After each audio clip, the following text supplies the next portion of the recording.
আপনারা দেখছেন ইসলামিক প্রশ্নোত্তরমূলক অনুষ্ঠান জীবন জিজ্ঞাসা উইথ এনটিভি। সৌজন্যে UK immigration consultants, MQ Hasan solicitors, Mahbub and co accountants এবং আফ ট্রাভেল নেট ব্লুটন। আসমান সুন্দর, জমিন সুন্দর, সুন্দরী সুন্দরী পাল্লা, জানি না কত সুন্দর তুমি আল্লাহ। আসসালামু আলাইকুম রহমতুল্লাহ। সম্মানিত ভাই বোনেরা, আমরা আবারও ফিরে এসেছি আপনাদের প্রিয় অনুষ্ঠান জীবন জিজ্ঞাসা উইথ এনটিভিতে আপনাদেরকে সাথে নিয়ে। তো আমরা আমাদের অনুষ্ঠানের একদম শেষ পর্যায়ে চলে এসেছি। এই পর্যায়ে আমরা প্রশ্নোত্তর পর্বে আবারও চলে যাচ্ছি দর্শকদের কাছে। জানতে চাইবো কোনো কলার কি লাইনে আছেন? আচ্ছা, ঠিক আছে। আমার মনে হচ্ছে যে আমাদের লাইনে কোনো দর্শক আপাতত নেই। তো আমার কাছে কিছু অনলাইনের কোশ্চেন আছে যেগুলো আমি শায়েকের কাছে সরাসরি চলে যাব। সেটা হচ্ছে, একজন ভাই প্রশ্ন করেছেন, সাইফুল ইসলাম নাম। উনি জানতে চেয়েছেন যে জামায়াতে নামাজ আদায় করার জন্য আমরা যে ইকামতটা দিয়ে থাকি, এই ইকামতটা কতটুকু জরুরি, বা এটার ছাড়া কি নামাজ হবে কিনা, জামায়াত করা যাবে কিনা? ইকামত দেওয়াটা হলো সুন্নাহ, এবং একামতের মাধ্যমে নামাজ পড়াটা এটা উত্তম। এটার মাধ্যমে আমরা সওয়াব পাবো। তবে কেউ যদি একামত না দিয়েও দুইজনে জামাতে পড়ে তাহলেও সওয়াব পাবে।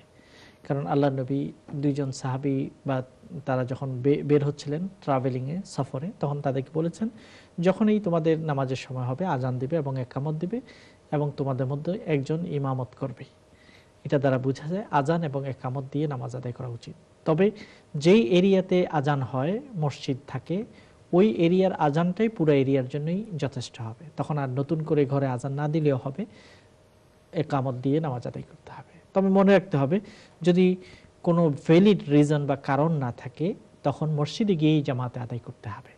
মসজিদটা হলো এমন একটি জায়গা যেখানে সকল কমিউনিটির সকল মুসলমান একত্রিত হয়ে নামাজ আদায় করবেন। তারপরে দূরে থাকার কারণে অথবা কাজের কারণে, কোনো অসুবিধার কারণে মসজিদে যাওয়া যদি সম্ভব না হয়, কাজের ক্ষেত্রে অথবা ঘরে একামতের মাধ্যমে নামাজ আদায় করাটা উত্তম। এমনকি একাই কেউ যদি নামাজ আদায় করে তাহলেও একামত দেওয়াটাই সুন্নাহ। অনেক ধন্যবাদ শাইখ। আমরা আরেকজন কলার লাইনে আছেন। জি কলার, আসসালামু আলাইকুম রহমতুল্লাহ। ওয়ালাইকুম আসসালাম ভাই, আমি কি এনটিভি স্টুডিওতে কথা বলছি? জি বোন, আপনি প্রশ্ন করুন। আচ্ছা ভাই, আমার প্রশ্ন হলো, আমরা সাধারণত জানি প্রতি সোমবার এবং বৃহস্পতিবারে সুন্নতে রোজা রাখা হয়। তো এটা যদি কন্টিনিউ না করে মাঝে মাঝে ব্রেক দেওয়া হয়, এটা কি কোনো সমস্যা হবে? আচ্ছা, আমরা প্রশ্নটা বুঝে পেয়েছি। অনেক ধন্যবাদ বোন। জি শাইখ। উত্তর হলো, সোমবার এবং বৃহস্পতিবার আল্লাহ নবী রোজা রাখতেন। তবে কেউ যদি সেই রোজাগুলো রাখে খুব ভালো, তিনি সওয়াব পাবেন। কোনো কারণে যদি কোনো সপ্তাহে রাখতে না পারেন তাতে কোনো অসুবিধা নেই, কারণ এটা ফরজ রোজা নয়। কাজেই আপনি রাখার চেষ্টা করবেন যখনই সম্ভব হয়। কোনো কারণে যদি সুন্নাহ আমল করা না যায় তাতে কোনো আপত্তি থাকে না, কারণ সুন্নাত মানে এটাই যে এটা কখনো কখনো ছাড়লে কোনো অসুবিধা নেই। কিন্তু ফরজ যেটা, সেটা কখনোই ছাড়া যায় না। এই জন্য আপনি যদি কোনো কারণে সেটা ছুটেও যায় তাতে অসুবিধা নেই। যখনই সম্ভব তখনই আপনি এটা রোজা রাখলে ইনশাআল্লাহ সওয়াব পেয়ে যাবেন। জি, অনেক ধন্যবাদ শাইখ। আমরা অনলাইনের আরেকটি প্রশ্ন নিয়ে নিয়েছি। আমাদের একজন দর্শক বোন, তিনি লিখেছেন, তার নাম জান্নাতুল মিলা। তিনি স্পেসিফিক কোনো সমস্যার কথা বলেননি, বাট তিনি লিখেছেন যে তিনি একটি গুরুতর সমস্যায় আছেন, খুবই ভয়ঙ্কর সমস্যা, যেটার সাথে ওনার পরিবারের মান সম্মান জড়িত। এখন উনি কিভাবে, বা কোনো দোয়া আছে কিনা যে দোয়া করলে আল্লাহর কাছে ওই দোয়া করবেন যে আল্লাহ আমাকে এই বিপদ থেকে উদ্ধার করো যাতে আমার পরিবারের সম্মানটা বাঁচে? শাইখ যদি একটু বলতেন। এটা একটা বিপদ, যেটা সম্মানের উপর আঘাত জনিত বিপদ। সেটাতেও আমরা ওই দোয়াগুলো পড়বো যেগুলো বিপদ আপদে আমরা পড়ে থাকি।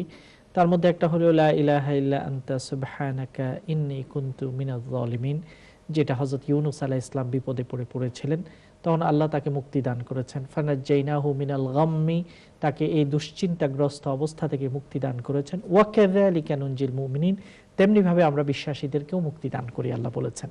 কাজে আপনি এই দোয়াটি পড়বেন, লা ইলাহা ইল্লা আনতা সুবহানাকা ইন্নী কুনতু মিনাজ জালিমিন।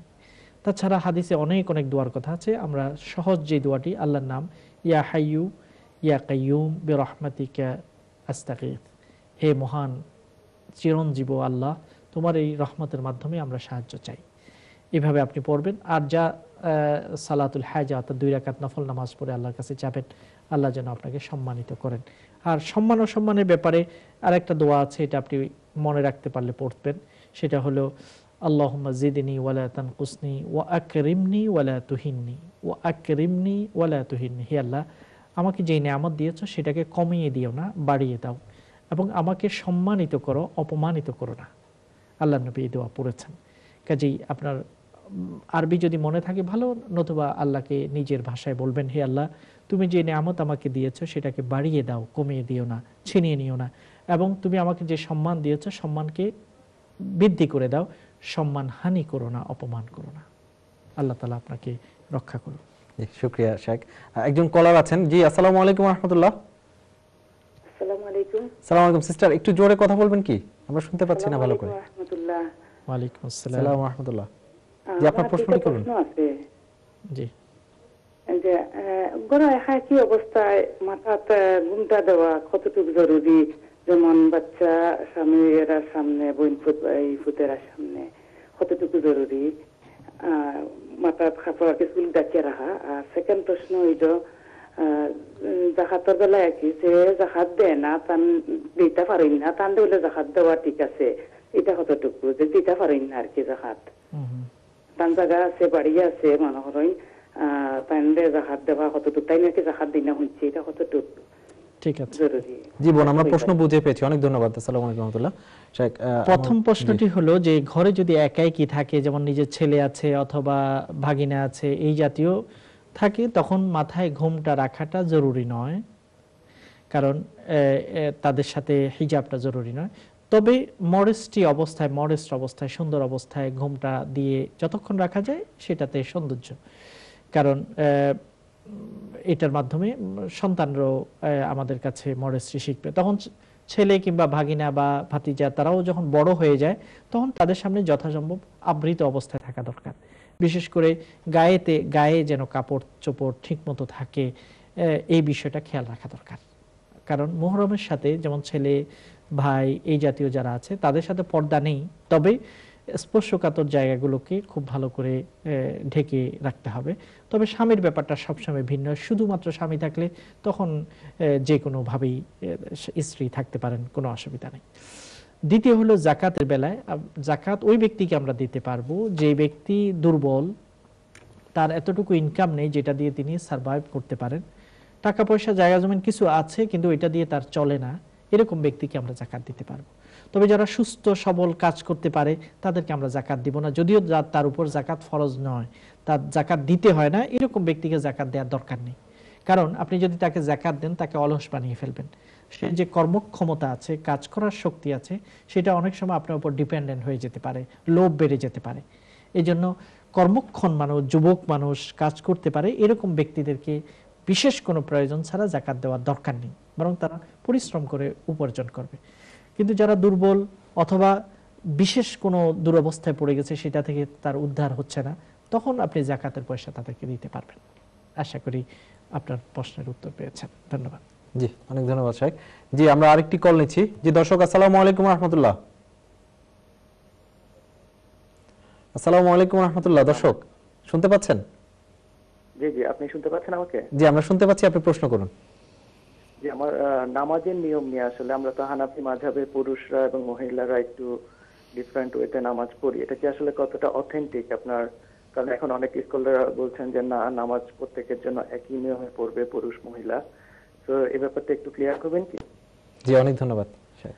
বিষয়টি নিয়ে আমরা আগে অনেকবার আলাপ করেছি। আসল মূল নিয়ম হলো, আল্লাহ নবী তো নারী এবং পুরুষ সবার জন্য নবী হিসেবে প্রেরিত হয়েছেন। সল্লু কামা রাআইতুমুনি উসাল্লি, হে বিশ্বাসীরা, তোমরা আমাকে যেভাবে নামাজ আদায় করতে দেখেছো সেইভাবে অনুকরণ করো। এটা হলো মৌলিক নিয়ম। তারপরেও নারীর ক্ষেত্রে কিছু কিছু ক্ষেত্রে অথেন্টিক হাদিস দ্বারা পার্থক্য প্রমাণিত আছে, যেমন আজান, একামত দেওয়ার ক্ষেত্রে, জোরে কেরাত না পড়ার ক্ষেত্রে, সেগুলোর ক্ষেত্রে পুরুষ এবং নারীর মধ্যে পার্থক্য আছে। তবে রুকু সেজদা করা অবস্থায় পার্থক্য আছে কিনা, যদিও কোনো ফিকহের কিতাবে কিছু কিছু পার্থক্য, দাঁড়ানোর নিয়মে, বসার নিয়মে, রুকু সেজদা করার নিয়মে কিছু পার্থক্য আছে, কিন্তু সেগুলো হাদিসের ক্ষেত্রে অতটুকু অথেন্টিক নয়। এই জন্য মহিলারা, স্কলাররা বলেন, যারা হাদিসকে গভীরভাবে ফলো করেন, তারা এরকম বলেছেন এবং চমৎকার মনে হয়েছে, তারা যখন ঘরে একা একই নামাজ আদায় করবেন তখন তারা সাধারণত পুরুষ যেভাবে নামাজ আদায় করে সেভাবে আদায় করতে পারেন, কারণ আল্লাহ নবী সেভাবে আদায় করেছেন। আর তারা যখন কাবা শরীফে অথবা প্রকাশ্য কোনো জায়গায় আদায় করবেন তখন কিছুটা পর্দার জন্য জড়সড় হয়ে, যেটা সাধারণত মহিলারা নামাজ আদায় করে, সেভাবে আদায় করাটাই উত্তম হবে। ধন্যবাদ। জি, আমরা আরেকটি কলে চলে যাচ্ছি। জি দর্শক, আসসালামু আলাইকুম রাহমাতুল্লাহ। হ্যালো, আসসালামু আলাইকুম। আসসালামু আলাইকুম রাহমাতুল্লাহ। জি বোন, আপনার প্রশ্ন করুন। জি জি, আমি শেখের ফোন নাম্বার দেখতে চাই। জি, আমরা কন্ট্রোল রুম থেকে আপনার ফোনটি ব্যবস্থা করে দিচ্ছি। আমরা পরবর্তী কলে চলে যাচ্ছি। জি, আসসালামু আলাইকুম রাহমাতুল্লাহ। জি, আমরা কন্ট্রোল রুম থেকে আপনার ফোনটি ব্যবস্থা করে দিচ্ছি। দর্শক, আপনার টিভির ভলিউমটি একটু কমাতে হবে প্লিজ। হ্যালো, আসসালামু আলাইকুম। আসসালামু আলাইকুম রাহমাতুল্লাহ। ভাই, আপনার প্রশ্নটি করুন। আচ্ছা ভাই, আমি লন্ডন থেকে প্রশ্ন করছি। ভাই, আমার একটা প্রশ্ন হচ্ছে, ইদানিং বিভিন্ন ওয়েবসাইটের মাধ্যমে বা বিভিন্ন ইসলামিক অনুষ্ঠানে বলা হয় যে কাজা নামাজ পড়তে হয় না। তার কেউ যদি ফজরের ওয়াক্ত মিক্স করে এবং কেউ যদি ঘুম থেকে সকাল 10টার দিকে উঠে, তাহলে তাকে ফজরের কাজা নামাজ না পড়ে সে জোহরের নামাজ পড়বে। বা ধরেন কেউ যদি জোহরের নামাজ মিক্স করে তাহলে আসরের ওয়াক্তে কোনো কাজা নামাজ হয় না। এটা নিয়ে একটা বিশাল কনফিউশন তৈরি হয়েছে আমাদের মধ্যে। ইভেন আমার নিজের মধ্যে মাঝে মাঝে প্রশ্ন জাগে যে আসলে কাজা নামাজটা হয় কি হয় না। তো আমি এই জিনিসটা একটু জানতে চাচ্ছিলাম। আমরা বুঝতে পেরেছি ভাইয়া। শেখ, ধন্যবাদ আপনাকে। আসলে কাদা নামাজকে ওয়াক্ত অনুযায়ী আদায় করাটাই ফরজ। জোহরের সময় জোহর, আসরের সময় আসর, মাগরিবের সময়, এটাই নিয়ম। তবে কারো যদি কোনো কারণে যদি তিনি জোহরের সময় জোহরটা পড়তে পারেননি, আসরের সময় আসর পড়তে পারেননি, ফজরের নামাজ পড়তে পারেননি, দেরিতে উঠেছেন, তখনই তাকে আদায় করতে হবে। ভ্যালিড কোনো, যেমন ঘুমন্ত অবস্থায় ছিলেন, আপনি উঠতে পারেননি, ঘুম থেকে জাগ্রত হওয়ার সাথে সাথেই আপনাকে নামাজ আদায় করতে হবে, যদিও সূর্য উঠে যায়, তারপরেও তাড়াতাড়ি আদায় করতে হবে। এটাই হাদিস দ্বারা প্রমাণিত। যেমন আল্লাহ নবী বলেছেন, মান নাসিয়া আন সালাতিন আও নামা, যে ব্যক্তি নামাজের ব্যাপারে বেমালুম ভুলে গেছে যে তিনি জোহর পড়েন নাই, আজকে কোনো কাজে ব্যস্ততার কারণে তিনি ভুলেই গেছেন, যখনই তার স্মরণ হবে তখনই তিনি নামাজের জন্য প্রস্তুত হয়ে নামাজ আদায় করবেন। ফজরের নামাজ তিনি ভুলে গেছেন অথবা ঘুমেছিলেন, কোনো অ্যালার্ম ইত্যাদি তার কানে যায়নি, কোনো অসুস্থতার কারণে এত গভীর ঘুমেছিলেন, যখনই ঘুম ভাঙবে তখনই তাকে নামাজ আদায় করতে হবে। তার বাস্তব দৃষ্টান্ত হলো, আল্লাহ নবী একবার তিনি এক সফরে গিয়েছিলেন, সেখানে তারা জার্নি করছেন, শেষ রাতের দিকে এক জায়গায় তারা মঞ্জিল করলেন অথবা অবস্থান করলেন। হযরত বেলালকে বললেন, তুমি পাহারা দাও, আমরা একটু বিশ্রাম নিচ্ছি, ফজরের টাইম হলে আমাদেরকে জাগিয়ে দেবে। তো সবাই ঘুমিয়ে গেল, ক্লান্ত শ্রান্ত অবস্থায় ছিল, এবং হযরত বেলাল তিনিও ঘুমিয়ে গেলেন। ঘুমিয়ে যাওয়ার কারণে তিনি আর ডাকতে পারেননি। এদিকে সূর্য উঠে আল্লাহ নবীর গায়ে যখন পড়লো, তিনি লাফ দিয়ে উঠলেন, দেখলেন সূর্য উঠে গেছে, পুরো কাফেলা ফজর নামাজ আদায় করেনি। দেখুন আল্লাহ নবী কি বলেন, বেলালকে ডাকলেন, হে বেলাল, কি ব্যাপার, তোমাকে না দায়িত্ব দিলাম যে আমাদেরকে ডেকে দেবে? তখন বেলাল বলল, ইয়া রাসূলুল্লাহ, আপনাদেরকে যে ক্লান্তি পেয়ে বসেছে, আমাকেও সেই ক্লান্তি আচ্ছন্ন করেছে, আমিও ঘুমিয়ে পড়েছি, আমি জানি না। তা আল্লাহ নবী বলছেন, চলো আমরা এই জায়গা থেকে একটু দূরে যাই। ওখান থেকে তারা সরে আরেক জায়গায় গেলেন, সেখানে সবাইকে নির্দেশ দিলেন ওযু করার জন্য এবং ফজরের নামাজ আদায় করলেন। তাহলে দেখুন, ওয়াক্ত চলে যাওয়ার পরেও আল্লাহ নবী আদায় করেছেন, এটা করতেই হবে, এটার কোনো উপায় নেই। হ্যাঁ, তবে ইচ্ছাকৃতভাবে যদি আমরা নামাজকে ওয়াক্ত মতো না করি, পরে আদায় করব বলে রেখে দিই, সেটা করা যাবে না, সেটা জঘন্য গুনাহ হবে। আশা করি আপনি এই দৃষ্টান্তগুলো থেকে আপনার প্রশ্নের উত্তর পেয়ে নেবেন। জি শেখ, অনেক ধন্যবাদ। সম্মানিত প্রিয় ভাই বোনেরা, আমরা আমাদের প্রোগ্রামের একদম শেষ পর্যায়ে চলে এসেছি। আমরা আজকে শুকরিয়া আদায় করছি আল্লাহর, এবং সাথে সাথে ধন্যবাদ জানাচ্ছি শায়েখকে আমাদেরকে সময় দেওয়ার জন্য। আশা করছি আজকের আলোচনা থেকে আপনারা উপকৃত হবেন। আমরা আল্লাহর কাছে দোয়া করছি যাতে একমাত্র আল্লাহর জন্যই আমরা আমাদের ইবাদতগুলো করি, এই সুযোগ আল্লাহ আমাদেরকে করে দেন, আমাদের মনের মধ্যে এই ইচ্ছা যাতে আল্লাহ জাগ্রত করে দেন, এবং ভবিষ্যতে আমরা যাতে নিজেদেরকে তাকওয়াবান মুসলমান হিসেবে সমাজের কাছে উপস্থাপন করতে পারি। আজকে হোক এই প্রত্যাশা, এই দোয়াই আমাদের। সবাইকে ধন্যবাদ এবং মোবারকবাদ জানিয়ে আজকের প্রোগ্রাম এখানে শেষ করছি। আসসালামু আলাইকুম ওয়া রাহমাতুল্লাহ। দুনিয়া সুন্দর, মানুষ সুন্দর, আসমান সুন্দর, জমিন সুন্দর, সুন্দরী সুন্দরী পাল্লা। জানি না কত সুন্দর তুমি আল্লাহ।